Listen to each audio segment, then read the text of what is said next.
अस्सलाम वालेकुम जी। Fundamental of physics Halliday Resnick Walker का 10th एडिशन है आपके पास। चैप्टर 5 चल रहा है, force and the motion one. Problem number 29 है। एक फायर फाइटर है जिसका वजन 712 न्यूटन है। वो नीचे की जानिब स्लाइड डाउन करता है एक पोल से। उसका एक्सेलरेशन हमें दे दिया गया 3 मीटर पर सेकंड स्क्वायर, जो कि डाउनवर्ड है। अब हमसे मैग्नीट्यूड और डायरेक्शन पूछ रहा है वर्टिकल फोर्स की on the fire fighter from the pole, यानी पोल उस फायर फाइटर पर कितनी फोर्स लगाएगा।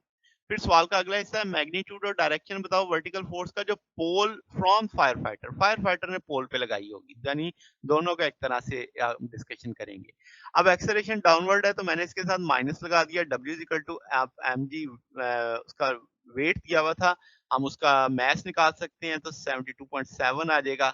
अब हम कहेंगे कि जब फोर्स एक्सर्ट की by the pole on fire fighter, यानी आपके पास पहला सिचुएशन है, तो अब आप कहेंगे नेट फोर्स आ जाएगी एफ पोल ने जो fire fighter minus F G, तो आप कहेंगे ये नेट फोर्स एम ए बराबर आ जाएगी। तो यहाँ से पोल और फायर फाइटर वाली force M A plus F G लग जाएगा। अब हमें एम भी पता है, ए भी पता है, एफ जी भी पता है, तो सारी वैल्यूज डाल देंगे, 494 न्यूटन जे आ जाएगा। ठीक है, तो इसका मतलब पोल अपवर्ड फोर्स लगा रहा है।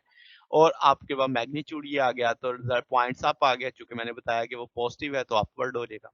अब जो फोर्स फायर फाइटर ने पोल पे लगाई होगी, तो मैग्नीट्यूड एक्शन और रिएक्शन तो इक्वल होते हैं, तो मैंने इसके साथ नेगेटिव लगा दिया। मैग्नीट्यूड आपके पास उतना ही रहेगा। अब वो फोर्स किस में डायरेक्शन होगी, डाउनवर्ड होगी। तो ये जनाब हमारे पास सोल्यूशन था। अगर आपको इसमें कोई बात पूछनी हो, डाउट हो, तो नीचे कमेंट्स में पूछ सकते हैं। वीडियो अच्छी लगी हो तो वीडियो को लाइक कीजिएगा, दोस्तों के साथ शेयर कीजिएगा, चैनल को सब्सक्राइब कर दीजिएगा।